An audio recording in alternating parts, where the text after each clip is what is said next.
What up, Ballknowers? My name is Darian, and today I want to talk about the Broncos' current cap situation and what it's going to be like for the upcoming season, the 2027 season, and beyond.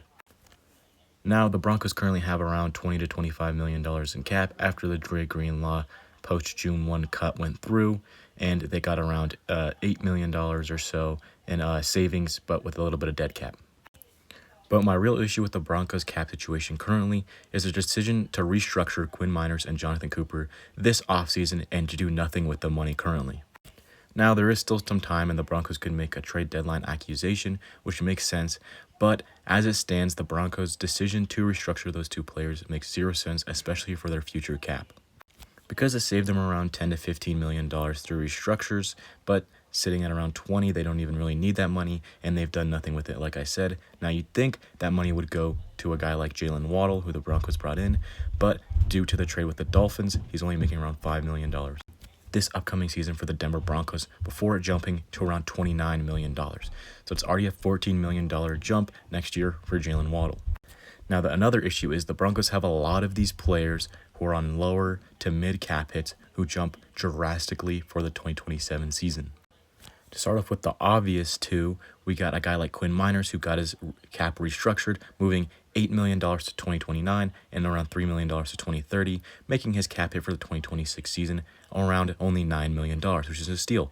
But an issue is now next year it jumps around $16 million and we'll be making $25 million next year. And you could have saved that restructure money where Quinn Miners is getting paid more higher this year and restructuring it to around $9 million next year, which would be absolutely huge for the Broncos cap. And another obvious case is Jonathan Cooper, who got his cap restructured, saving around $5 million, making his cap hit around $5 million for this year as well, but then jumping to $17 million the 2 years after. Again, kind of a wasteful restructure if you're not going to use the money. So that being around a $28 million cap raise, all the cap that the Broncos saved and currently have is already going to those two next year.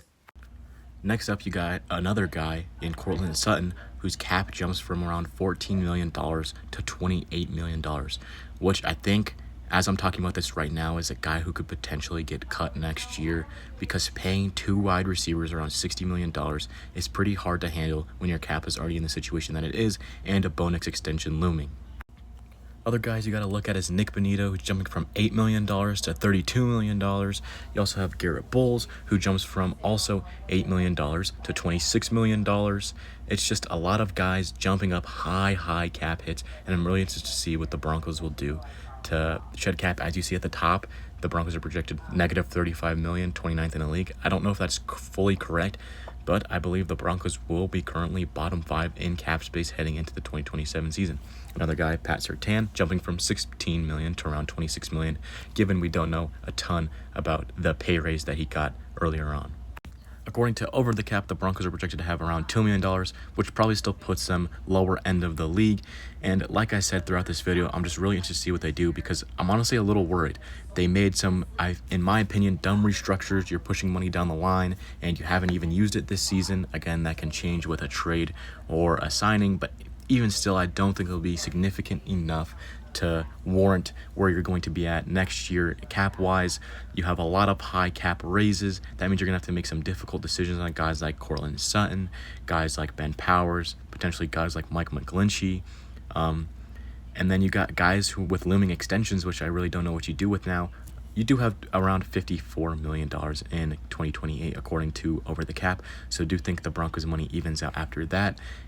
But like I said, Bo Nix's contract extension will be close to around that 2028-29 season when you'll have to at least give him it. Obviously, we don't know what the structure would be like for that. But guys like Riley Moss, Jaquan McMillan, Marvin Mims, what does this mean for them? I think this 2027 cap hit that I don't think a lot of us have been looking at is the reason John Franklin Myers was let go and he wasn't brought back for his high price tag.